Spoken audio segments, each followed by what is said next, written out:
motema etondi sami naposa na yo aba papa molimo nanga ezo ganga koluka yo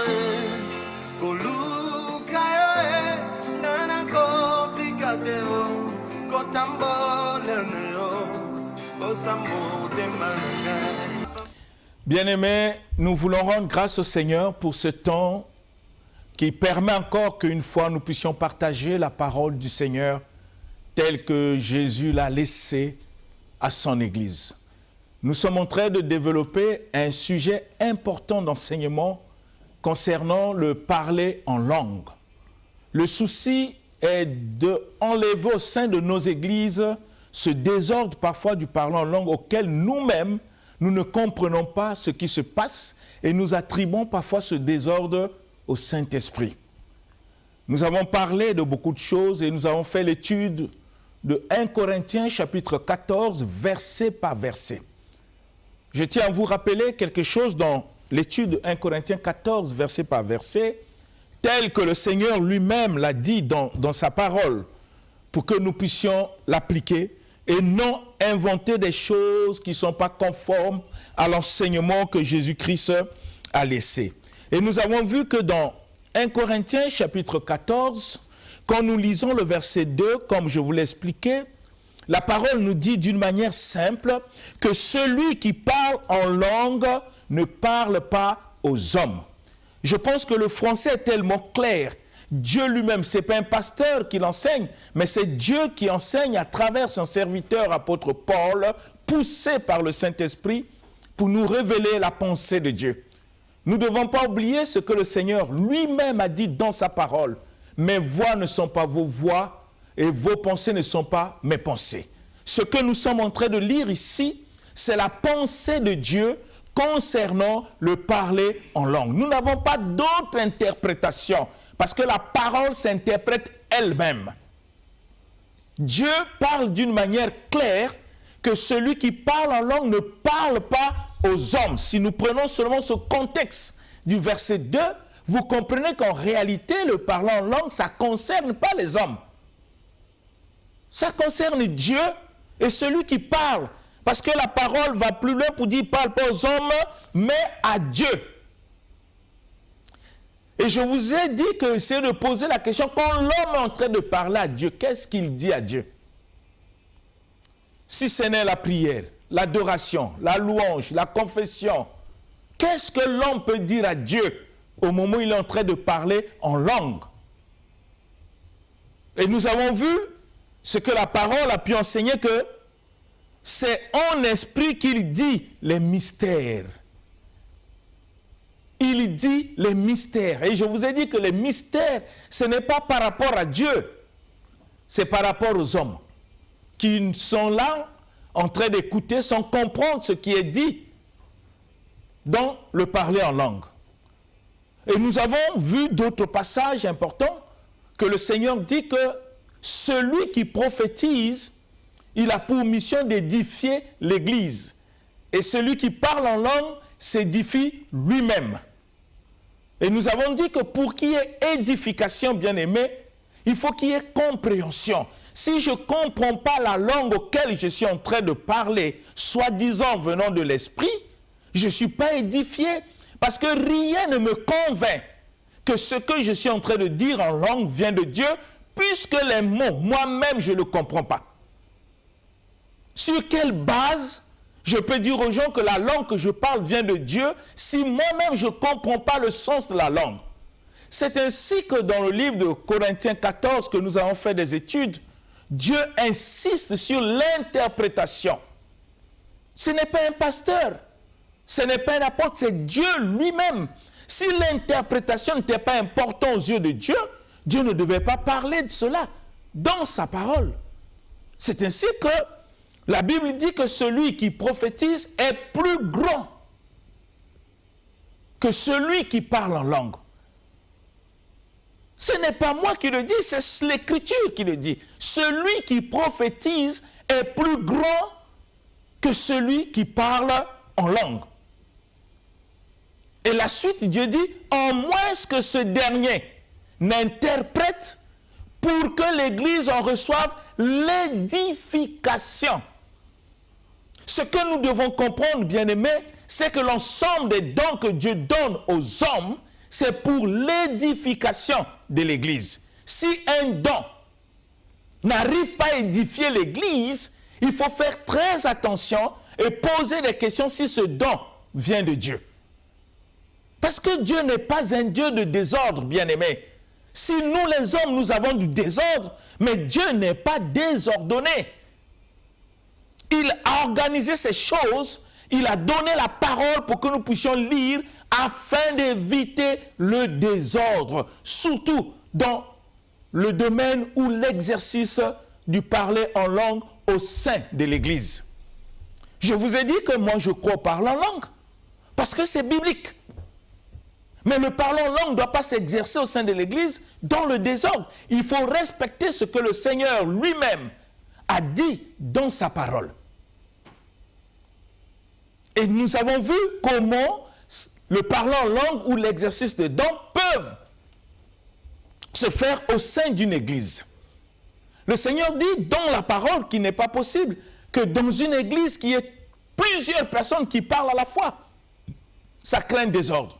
Dieu dit, s'il y a des gens qui sont assis en langue, il faut qu'il y ait 2 ou 3, mais chacun à son tour. Et le Seigneur ajoute, il faut qu'il y ait un interprète. Et Dieu dit, s'il n'y a point d'interprète, qu'on se taise. Voyez, s'il n'y a pas d'interprète, ou toi-même tu ne sais pas interpréter, parce que dans le passage de 1 Corinthiens 14, Dieu dit que celui qui prie en langue doit aussi prier pour avoir le don d'interprétation. Vous comprenez que Dieu ne veut pas qu'il y ait un désordre, qu'on puisse parler une langue auquel nous-mêmes nous ne comprenons pas, et nous voulons faire croire aux gens ce que nous ne comprenons pas nous-mêmes, que ça vient de Dieu. Sur quelle base? Sur quelle base, bien-aimés? Et parfois, on a une mauvaise interprétation de l'Écriture. Quand on n'a pas le Saint-Esprit, il est très difficile de comprendre la pensée de Dieu. C'est ainsi que l'apôtre Paul a constaté que dans l'église de Corinthe, il y avait comme un désordre du parler en langue. Et les gens comprenaient très mal la parole du Seigneur. Et la Bible dit, si je ne connais pas le sens de la langue auquel je suis en train de m'exprimer, soi-disant en esprit, je serai un barbare pour ceux qui m'écoutent. Et ceux qui m'écoutent seront aussi un barbare pour moi. Parce qu'il n'y aura pas de dialogue. Comment Dieu peut venir dans une église? Il veut dire quelque chose pour l'édification. Et il se met à parler en langue à travers un frère ou une sœur que l'église auquel Dieu veut transmettre le message ne reçoit pas l'édification. Ce parler en langue sert à quoi? C'est ainsi que quand vous lisez même le verset 6, l'apôtre Paul dit, maintenant frères, je vous mets de quelle utilité vous serais-je si je venais à l'église et que je me mets à parler en langue? Quelle est mon utilité si je ne vous parle pas par enseignement, par révélation, par doctrine ou par prophétie, et que je me mets simplement à parler en langue? Quelle est mon utilité? Quand vous lisez le livre de 1 Corinthiens 14, 6, vous comprenez le souci qu'avaient des apôtres pour corriger le désordre du parler en langue dans l'église de Corinthe. Et aujourd'hui, dans nos églises, nous trouvons le même désordre au point où on ne laisse pas la voie au Saint-Esprit d'agir. La semaine passée, nous avons parlé du livre de Actes chapitre 2, que les gens interprètent mal. Quand vous lisez le parlant en langue de Actes des Apôtres chapitre 2, vous allez comprendre que ce n'est pas un ordre qui vient de Pierre ou de Paul, comme aujourd'hui nous voyons dans nos églises, où nous, les hommes de Dieu, nous forçons les gens à parler en langue. Des personnes que nous ne connaissons même pas. Nous ne savons même pas s'ils sont convertis. Nous ne savons même pas s'ils ont donné leur cœur au Seigneur. Nous ne lisons pas ce qui est au fond de leur cœur. Mais nous les forçons parfois à parler en langue pour les pousser, ouvrir la bouche. Dites seulement des choses. Mais ça ne s'est pas passé comme ça le jour de la Pentecôte, bien-aimé. Toi qui me suis, que dit la parole le jour de la Pentecôte? Que dit la parole? Vous comprenez? Quand vous lisez le livre de Actes des Apôtres chapitre 2, le verset 4, la Bible dit, Ils se mirent à parler en langue selon que l'Esprit les poussait de s'exprimer. Ça ne venait pas d'eux. C'est l'œuvre du Saint-Esprit. Eux-mêmes, ils ne s'attendaient pas qu'ils devaient parler en langue le jour de la Pentecôte. Parce que Jésus ne leur a pas parlé du parler en langue le jour de la Pentecôte. Il leur a dit simplement, attendez, le Saint-Esprit viendra sur vous. Quand le Saint-Esprit viendra, vous allez recevoir une puissance. Il ne leur a pas parlé du parler en langue. C'est l'œuvre du Saint-Esprit, bien-aimé. Donnons au Saint-Esprit sa place dans l'Église, parce que c'est lui le patron de l'Église, c'est lui le conducteur de l'Église. Il conduit le pasteur jusqu'aux fidèles, le Saint-Esprit. Jésus l'a dit, il vous conduira dans toute la vérité. Laissez le Saint-Esprit faire son travail dans la vie des chrétiens, de ceux qui ont cru au Seigneur en esprit en vérité, mais ne donnons pas des injonctions au Saint-Esprit pour pousser le Saint-Esprit à faire ce que nous voulons. C'est impossible, bien-aimés. Le chrétien est appelé à se soumettre à la volonté de Dieu. Parce que nos pensées ne sont pas les pensées de Dieu. Nous ne pouvons pas pousser le Saint-Esprit à parler en langue dans le chef des fidèles parce que nous voulons les voir parler en langue. Le Saint-Esprit est souverain. Souverain. Et le jour de la Pentecôte, les langues que les apôtres ont parlé, ce n'étaient pas des langues inconnues. C'est des langues intelligibles. Ceux qui étaient venus écoutaient le message de Dieu dans leur propre langue maternelle. C'est ce qui est écrit, bien-aimés. Mais les langues que nous avons au sein de l'Église, et celui qui parle, et ceux qui écoutent ne comprennent pas. Il n'y a pas l'édification. Vous pouvez imaginer que Dieu peut créer tout ce désordre au sein de l'Église. Il parle en langue pour ne rien dire. Est-ce que vous pensez que le Seigneur peut le faire? Même dans ce livre de Corinthiens que nous avons fait l'étude, Dieu dit, Dieu n'est pas un Dieu du désordre. On ne peut pas pousser les gens à fabriquer des mots comme si cela venait du Saint-Esprit, en les forçant à dire des sens de mots qu'eux-mêmes ils ne comprennent pas. Et la parole de Dieu était claire pour dire que même les objets inanimés comme une flûte, une harpe, rendent des sons claircis, rendaient des sons confus. Comment on peut savoir ce qui est joué sur une flûte ou une harpe? Dieu descend même sur des éléments inertes pour nous amener qu'il n'est pas possible de parler une langue sans que nous puissions comprendre le sens. Ce n'est pas possible, bien-aimés. Parce qu'on est chrétien. Il y a le renouvellement de l'intelligence. Et dans le livre de Corinthiens, que nous avons lu, le Seigneur dit d'une manière claire concernant les choses qu'il nous a données. La Bible dit que Dieu, nous n'avons pas reçu un esprit du monde, mais l'esprit qui vient de Dieu, afin que nous connaissions les choses que Dieu nous a données par sa grâce. Ne pas connaître ces choses, ça veut dire que nous n'avons pas le Saint-Esprit. Bien-aimés, ne faisons pas des choses qui viennent de nos pensées. Parce que les pensées de Dieu ne sont pas nos pensées. Dieu a laissé la parole pour être lue, pour être enseignée, pour que nous ne puissions pas commettre des erreurs dans notre manière de le servir et surtout dans l'exercice des dons spirituels, en particulier le parler en langue. Le parler en langue est l'œuvre du Saint-Esprit. Sans le Saint-Esprit, il n'y a point de parler en langue. Sans le Saint-Esprit, c'est l'œuvre du Saint-Esprit. Quand nous lisons le livre de Pierre, 2 Pierre chapitre 1, verset 21, vous allez comprendre que tout, c'est le Saint-Esprit. Le livre de 2 Pierre chapitre 1, verset 21. Que dit la parole? 2 Pierre chapitre 1 au verset 21, dans la version Louis Ségan, nous lisons au nom du Seigneur Jésus-Christ. Amen. Car ce n'est pas par une volonté d'homme qu'une prophétie a jamais été apportée, mais c'est poussé par le Saint-Esprit que des hommes ont parlé de la part de Dieu. Amen. Amen. Je ne sais pas si nous comprenons la parole.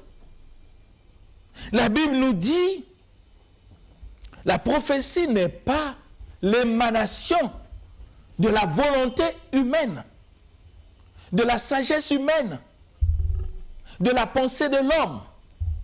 La parole confirme ce que même Acte 2, verset 4 a dit concernant les paroles longues. Ils se mirent à parler selon que l'Esprit leur donnait de s'exprimer. Et Pierre confirme cela pour dire que la prophétie n'est pas l'émanation de la sagesse humaine ou de l'intelligence humaine. C'est poussé par le Saint-Esprit que les hommes ont parlé de la part de Dieu. Poussé par le Saint-Esprit, bien-aimé. Ce n'est pas poussé par un pasteur, poussé par un apôtre ou un prophète qui me pousse à parler. Mais la Bible dit c'est poussé par le Saint-Esprit. Le Saint-Esprit n'a pas besoin de l'appui d'un homme pour accomplir ce qu'il doit accomplir dans la vie d'un chrétien. Poussé par le Saint-Esprit. Mais aujourd'hui, qu'est-ce qui se passe? On a fait croire aux gens que quand quelqu'un dans une église ne parle pas en langue, c'est qu'il n'est pas baptisé du Saint-Esprit, c'est qu'il n'a pas le Saint-Esprit, et le signe extérieur, c'est le parler en langue. Mais il faut que ce parler en langue soit conforme à ce que Dieu dit dans la parole, pas un parler en langue qui est poussé par les hommes. Un parler en langue auquel nous tâtonnons. Nous cherchons les mots.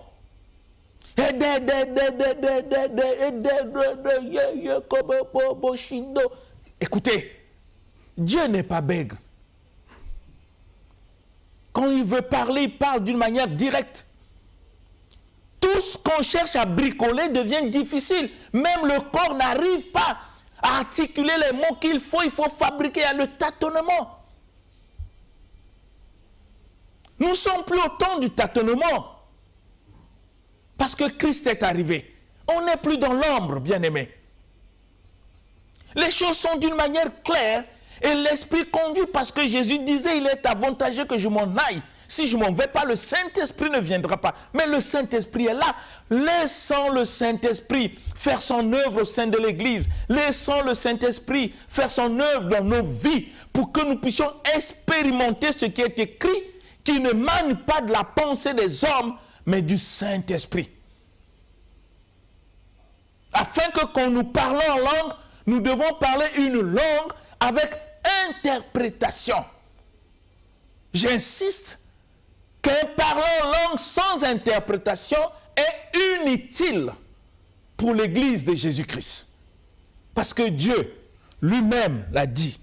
Et le livre de Pierre nous confirme que des hommes qui ont parlé la part de Dieu, ils n'ont pas utilisé leur sagesse, ils n'ont pas utilisé leur intelligence, mais c'est poussé par le Saint-Esprit qu'un homme peut parler en langue. C'est poussé par le Saint-Esprit qu'une sœur peut parler en langue. C'est poussé par le Saint-Esprit qu'un pasteur peut parler en langue. Nous ne devons pas faire de parler en langue comme une démonstration que nous sommes spirituels. Le parler en langue ne fait pas de nous des hommes spirituels. Je vous ai dit ici au cours de cette émission. On est spirituel quand notre vie est conforme à la parole, notre manière de faire, notre manière de marcher est conforme à la parole. Si on peut dire, comme l'apôtre Paul a su le dire, ce n'est plus moi qui vis, c'est Christ qui vit en moi. Ça fait de toi une personne spirituelle. Mais ce n'est pas le parler en langue. Et de quelle langue nous parlons? Et nous avons aussi dit ici qu'il y a des doctrines qu'on est en train de fabriquer pour étouffer l'évangile tel que Jésus l'a laissé. On fait même croire aux enfants de Dieu que celui qui parle en langue dit les mystères, même le diable ne peut pas l'écouter. Même les démons. Mais quel mensonge! Quel mensonge! Vous ne comprenez pas qui est le diable. Elle fait partie. le diable fait partie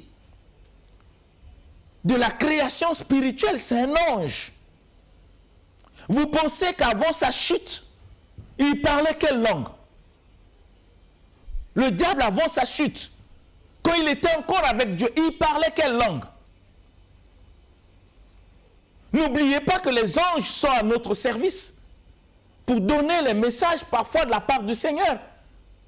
Quelle est la langue qu'on peut parler sur la terre et au ciel que le diable ne peut pas écouter? Quelle est cette langue-là? Bien-aimés, nous ne pouvons pas faire des choses de cette manière. On ne peut pas égarer les enfants de Dieu en disant des choses qui ne sont pas justes, qui ne sont pas conformes à la parole. Quand nous voulons raisonner sur quelque chose, il faut d'abord poser la question, que dit la parole de Dieu? Que dit la Bible?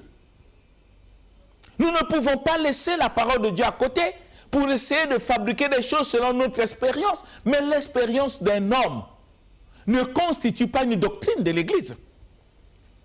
Une expérience, tu as vécu l'expérience et tu veux l'imposer comme une doctrine à l'Église. Quelle aberration! Nous sommes appelés à enseigner au peuple de Dieu seulement la parole dans toute sa pureté, telle que le Seigneur l'a laissée, afin que chaque chrétien puisse vivre son expérience propre en mettant en pratique l'enseignement tel que Jésus l'a laissé. Nous ne devons pas influencer des fidèles bien-aimés pour les pousser à faire des choses parce que nous voulons les voir parler en langue. Nous avons lu quelque chose de très important dans le livre de Actes des Apôtres, chapitre 10, nous allons relire. Vous allez comprendre l'étonnement qu'a eu Pierre et ceux qui l'ont accompagné de ce que le Saint-Esprit a pu faire sans le consentement de l'apôtre Pierre. Lisons le livre de Actes des Apôtres, chapitre 10. Nous lisons le verset 44 jusqu'au verset 46. Actes des Apôtres, chapitre 10, du verset 44 au verset 46, nous lisons notre Seigneur. Amen. Verset 44. Comme Pierre prononçait encore ces mots, le Saint-Esprit descendit sur tous ceux qui écoutaient la parole.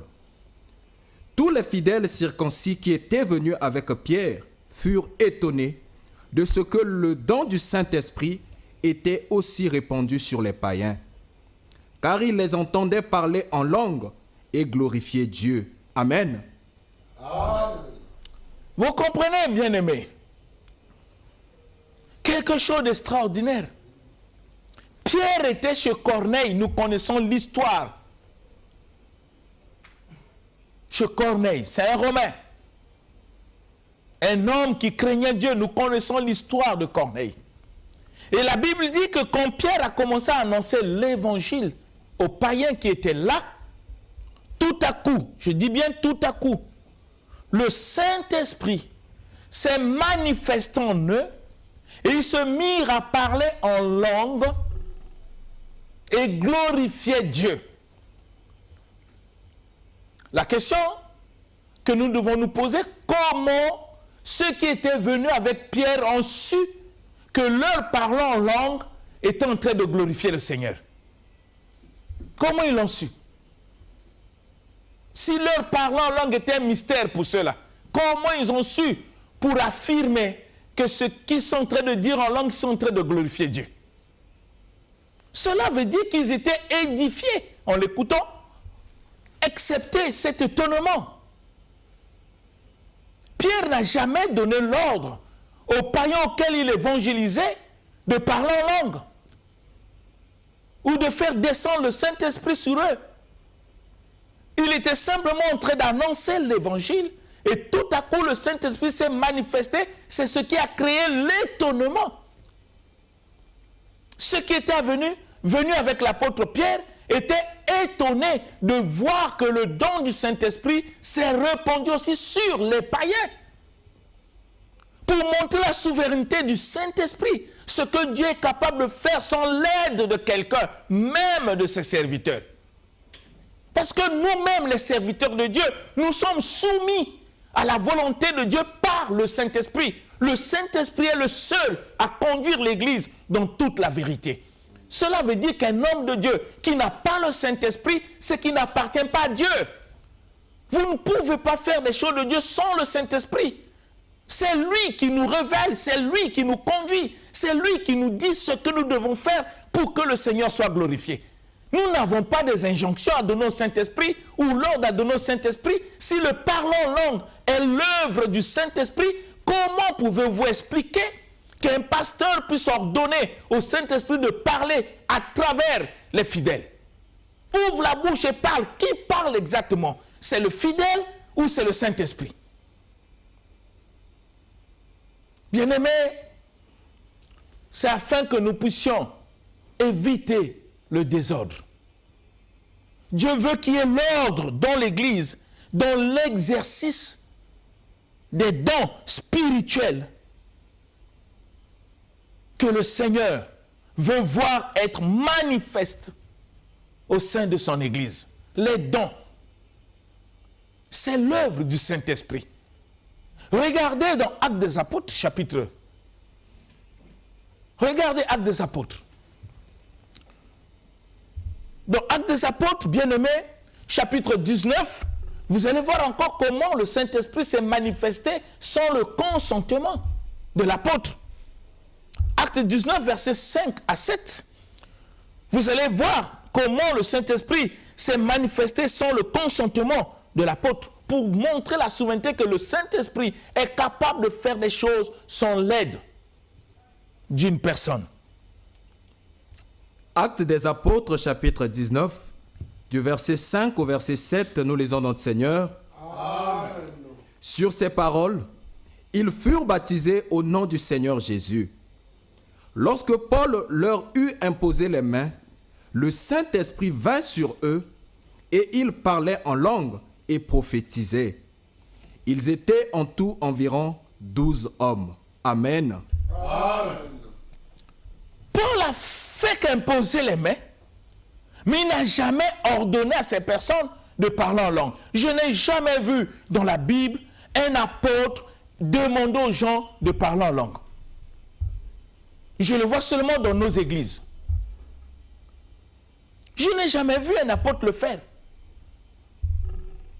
Ils ont imposé les mains, mais le reste, c'est le Saint-Esprit, indépendamment de l'apôtre. Donc, c'est souveraineté. Il a permis que ces personnes auxquelles l'apôtre Paul a imposé les mains puissent parler en langue. Je crois aux parlants en langue biblique, mais je ne crois pas aux parlants en langue auxquels nous, les hommes de Dieu, nous sommes en train de pousser, de forcer les gens à faire, comme si le Saint-Esprit était incapable de pousser un homme à parler en langue. Non, bien-aimés. Et vous allez comprendre que tout ça, c'est l'œuvre du Saint-Esprit. Aujourd'hui, nous ne laissons pas au Saint-Esprit sa place pour conduire l'Église de Dieu. Mais parfois, nous sommes en train de conduire l'Église selon nos pensées et nous laissons le Saint-Esprit à côté. Bien-aimés, regardez dans le livre de 1 Corinthiens chapitre 12. Vous allez comprendre l'importance du Saint-Esprit pour que nous comprenions que les dons, c'est l'œuvre du Saint-Esprit. Les dons, c'est l'œuvre du Saint-Esprit. Lisons 1 Corinthiens chapitre 12. Nous allons lire à partir du verset 4 jusqu'au verset 7. 1 Corinthiens chapitre 12, du verset 4 au verset 7, nous lisons notre Seigneur. Amen. Verset 4. Il y a diversité de dons, mais le même esprit. Diversité de ministères, mais le même Seigneur. Diversité d'opérations, mais le même Dieu qui opère tout en tous. Or, à chacun la manifestation de l'esprit est donnée pour l'utilité commune. Amen. Amen. Bien-aimés, vous comprenez que la parole dit, or il y a diversité de grâces, mais le même esprit. Diversité de services, mais le même Seigneur. Vous comprenez, bien-aimés? Il y a aussi diversité d'opérations, mais c'est le même Dieu qui opère toutes ces choses en tous.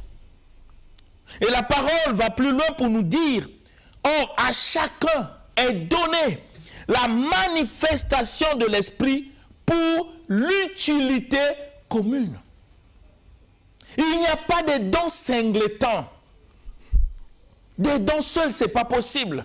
Les dons que Dieu a donnés, c'est pour l'édification dans l'Église. C'est les dons de l'utilité commune. Le don n'appartient pas à celui qui le possède. Si Dieu l'a donné, c'est pour l'Église.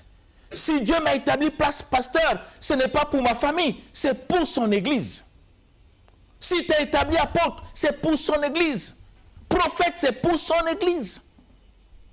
Évangéliste, c'est pour son Église. Docteur, c'est pour son Église. Nous ne devons pas oublier cela.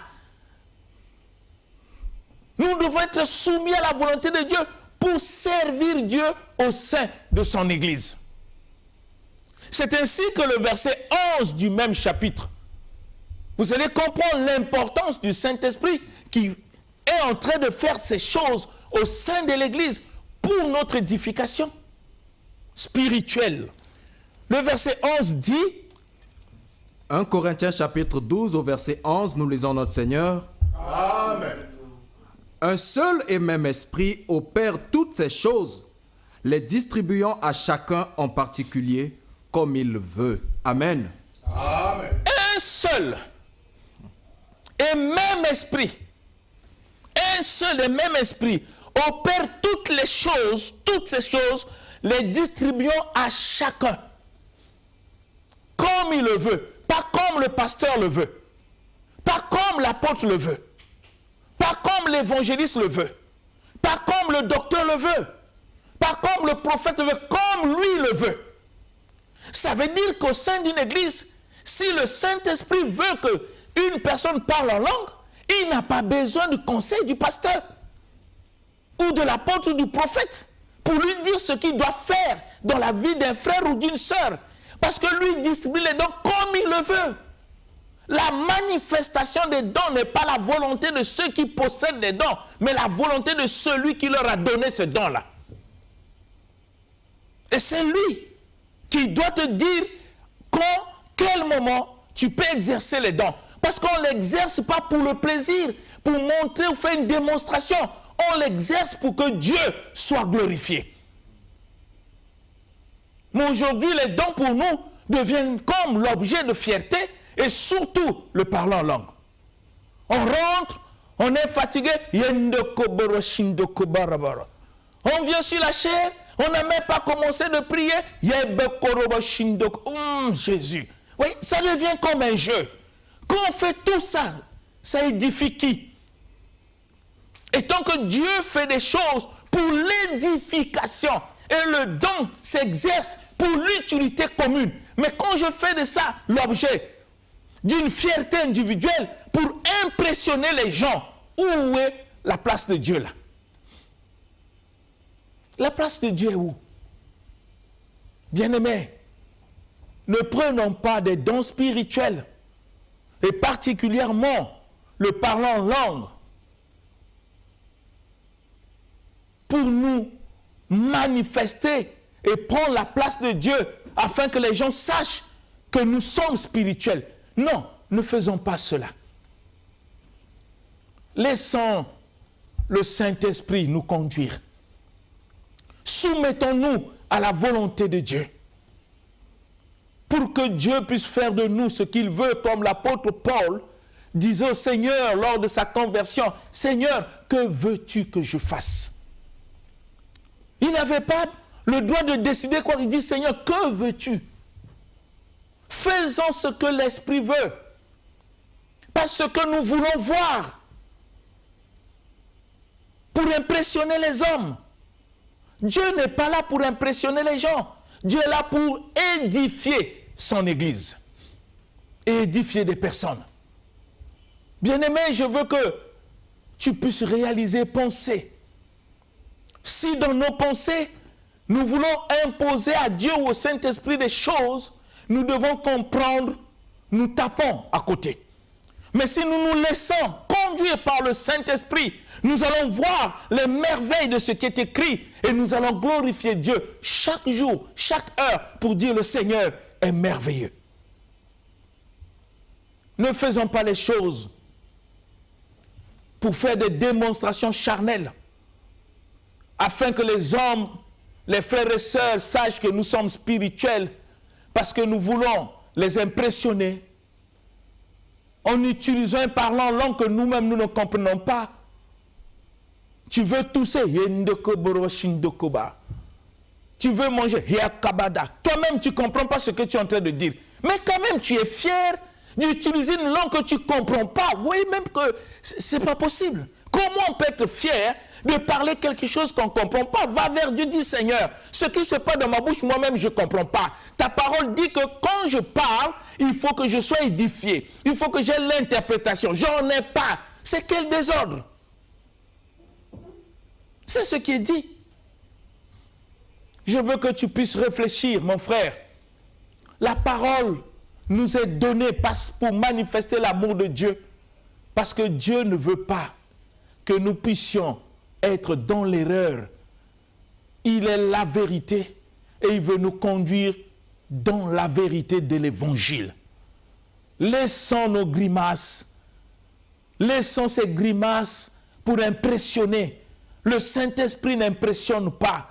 Le Saint-Esprit manifeste la gloire et la puissance de Dieu pour l'édification de son Église.